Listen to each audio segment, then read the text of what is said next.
of an innocent woman who was exercising her right to protest. And everyone has gone to the barricades in both directions, and no one is listening to it at all. Obviously, if you look at that video and watch it very closely, which I've done now a number of times, Me too, yeah. The angle at which the bullet goes into the car through that windscreen. This shooting has been framed in completely different ways, depending on who you listen to. For some, it is a clear case of self-defense. For others, it is an unjustified killing. What makes this case different is the video evidence. When you slow it down and examine the details, the official explanation becomes harder to defend. The direction of the shot, the position of the car, and the lack of injuries to officers all raise basic factual questions. This isn't about emotion or politics. It's about whether the facts match the claim being made. Jon Sopel joins me of the news agents. And Jon, I'd like to talk to you, if I can, more about this Minneapolis shooting. I spoke about it in the first hour, and there was almost universal, more than disapproval, anger at what has happened. Might Trump and his colleagues be able to just bat this away, or is it looking unlikely? I think they'll bat it away. I think that there is half of America who thinks that she was a domestic terrorist. They've bought every line that Donald Trump has said, and that Kristi Noem, the Homeland Security Secretary, has said, that there is no ambiguity about it at all. This was someone radicalised. This was someone whose heart was filled with hatred towards, immigrations and enforcement and the ICE officials, and it's a done deal. And there is half of America who thinks there's absolutely no doubt about it. This was a cold-blooded killing of an innocent woman who was exercising her right to protest. And everyone has gone to the barricades in both directions, and no one is listening to it at all. Obviously, if you look at that video and watch it very closely, which I've done now a number of times. Me too, yeah. The angle at which the bullet goes into the car through that windscreen means that the gun was fired from the side, not in front of the car, at the side of the car. So it's hard then to insist that this was someone who shot in fear of his life, because the car had already passed him. And he was physically clear of it. You could see the space between it. He was near to it, make no mistake. And the other guy who'd been pulling at the handle was obviously close to it. He'd stopped pulling it at that point, but window wide open. But he was clear of the vehicle. There was no danger to him from that vehicle. No, and if you look at the statement that was put out by ICE, the federal agency responsible for immigration, they said that a number of officers were injured, but will make a full recovery. No officers were injured. There were no officers. No. The man who shot her walked slowly away. To say call 911. Exactly. So there was no one injured. So the story unravels fast as soon as you touch it. Look, it's possible that the guy who fired the shots did feel that the car started coming towards him, and maybe he reacted instinctively. And instinctively in America means shoot first, ask questions later. And, the sad fact of the matter is that there have been so many shootings like this of people in cars, and then the law enforcement officials say, well, I felt my life was threatened and therefore it was self-defense, and so it goes on.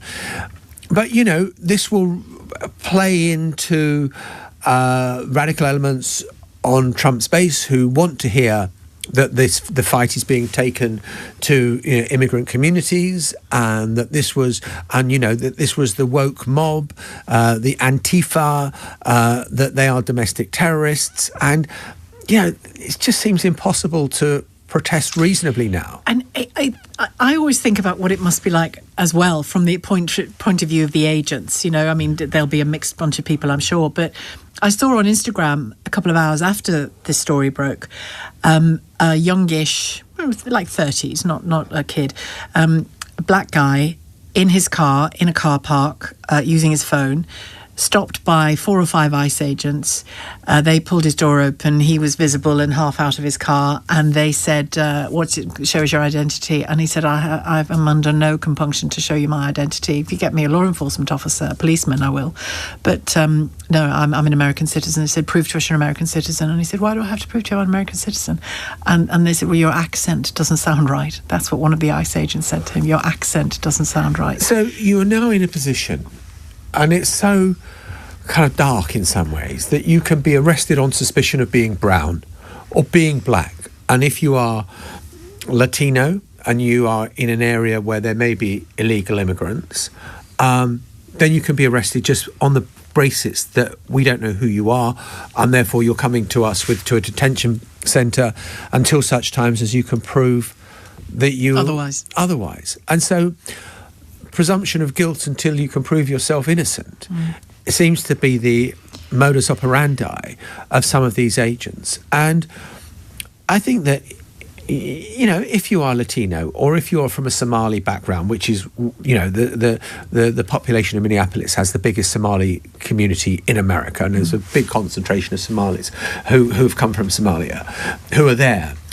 And it must be terrifying, because you may have had a passport, you may have had, a US passport, born in America, but you haven't got it with you, and you're arrested just on the suspicion that your accent sounds a bit funny, or whatever it happens to be. And so, look, Donald Trump, kudos to him, genuinely kudos to him, over the success he's had at the southern border, at which he is, managed to stop illegal immigration to a trickle. He has also said that I am going to crack down on the illegal immigrants who are running the drug cartels and the gangs and are involved in criminality. Again. And nobody would argue against that. Nobody would argue against that. But because it's good theatre and it peps up his base, it's also being used... And angers the others. It's almost being used for theatre for theatre's sake. Reality TV. It's another episode in the Trump show. We've seen it play out internationally over the past few days. Now we're seeing it play out domestically. And I think that it shows the level of polarization that there is in America, how a federal agency is now reviled by a big section of the population and loved by another section of the population. I hope it's a cautionary tale to Britain, frankly, that, whatever doubts we have at times over policing or whatever, that broadly speaking, policing in this country is done with consent, whereas policing in America is done at the barrel of a gun with the threat of force. Yeah. And the sense I get as well about the situation that you and I have been speaking earlier this week about Venezuela and about Greenland, and that sort of essential declaration of war, metaphorically speaking, on both of those countries. This is a bit of a declaration of war on his own country, and has been for some time, hasn't it, when it comes to the ICE agents and the raids? Because not all of those agents are marked, for example. Some of them don't have a number, don't have identification. That means anyone could dress like one of them and go out and cause mayhem on the streets. Yes, it does look at times as though it is Donald Trump's private army. Now, Donald Trump has had some rebuffs in that the Supreme Court overturned his right to have the National Guard providing additional policing in certain states. So at the moment, but ICE agents can operate wherever they are sent, and they are operating in areas which have got large Democratic Party control in rural, in urban areas, and they are going to carry on doing this because I think they see the cold numbers of statistics on polling data and think this is working for us. What's impressed me is, and I'm a realist, I know that when there are big protests, there will be a whole mixed bag of people amongst those protesters. But what's impressed me is the number of just ordinary citizens who are teachers or neighbours or own a cafe. Saw an example of it just today. A woman who either owns or runs a cafe refusing to let ICE agents into the cafe. It was in New York, and she was just saying, nope, you're not coming in. Nobody gets to be terrorised in my cafe for having a coffee because you don't like the look of them. Get lost. She didn't use that language, but and they did get lost for however long, I don't know. But I think there's a bit of hope in that, and a bit of, there's certainly bravery in it because these people are armed to the teeth, but there's a bit of hope in that, I think. There are bits of it that are hope, but it will be weaponized. It will be, used to... She's a crazy lefty, Antifa. She's a crazy lefty, Antifa, and, and they will identify who the woman is, and she'll be doxxed on social media, and so it will go on. You don't do that without paying a price. And, of course, if you were in Britain, in a normal democratic country, the leaders would be hoping that there will be peace and that everyone will remain calm. And you can see in America how it quite serves people's purposes if there is a violent reaction. And, if you, this killing yesterday, or murder, depending on how you want to call it, took place less than a mile away from where George Floyd. Life was squeezed out of George Floyd in that hideous moment. Absolutely. With that, Minneapolis policeman sort of with his knee on his neck. And in the immediate aftermath of that, which was when I was, based in the US, there was a huge amount of sympathy for Floyd. This was grotesque. But then the protests grew. Then it became Black Lives Matter. Then it was defund the police. And of course, then the Trump bandwagon starts moving in the opposite direction and say, these are the enemy within. These are the people we need to crack down on. They want to defund the police. And so it only takes a few people on the extreme left to change the narrative completely. And you can see why Donald Trump might hope that we don't want too much time spent examining, how the bullets went into that car and killed a 37-year-old mother of 3. You want to focus on the Antifa. And so protests actually help him. And that is the kind of dystopian world we're in, where he kind of, the more there is a reaction, the more that the MAGA movement can say, look at these dreadful people. Which is why Tim Walz, the governor, is saying, stay calm, feel free to protest, exercise your right, but keep it peaceful, which so far people have. Asterisk at the center of this case is a single claim that the shooting was an act of self-defense. That claim matters because once it is accepted, everything else stops being examined. The law allows the use of deadly force only when there is an immediate threat to life. If the car had already passed, and if no officers were injured, then it is reasonable to ask whether that threshold was actually met. Cases like this often follow a familiar pattern. Initial statements are released quickly. Public opinion divides almost immediately. And once people choose a side, the facts become secondary. But video evidence does not have political opinions. It shows angles, timing, and distance. Those details either support the claim of self-defense or they don't. There is also a wider issue here. When law enforcement agencies are trusted without scrutiny, accountability weakens. When they are treated as enemies, trust collapses.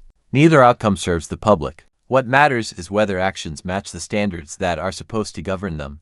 This is not an argument against policing, and it is not an argument in favor of chaos. It is an argument for consistency. If the same situation occurred with a civilian pulling the trigger, the questions would be immediate and unavoidable. The same standard should apply here. The question, then, is simple. Based on the evidence available, does this meet the legal and moral definition of self-defense? Or has that term been stretched to the point where it no longer means what it's supposed to? What's your view on this case? Do the facts support the self-defense claim? Share your thoughts in the comments. If you value clear, evidence-based discussion, like the video, subscribe to the channel, and turn on notifications for more analysis.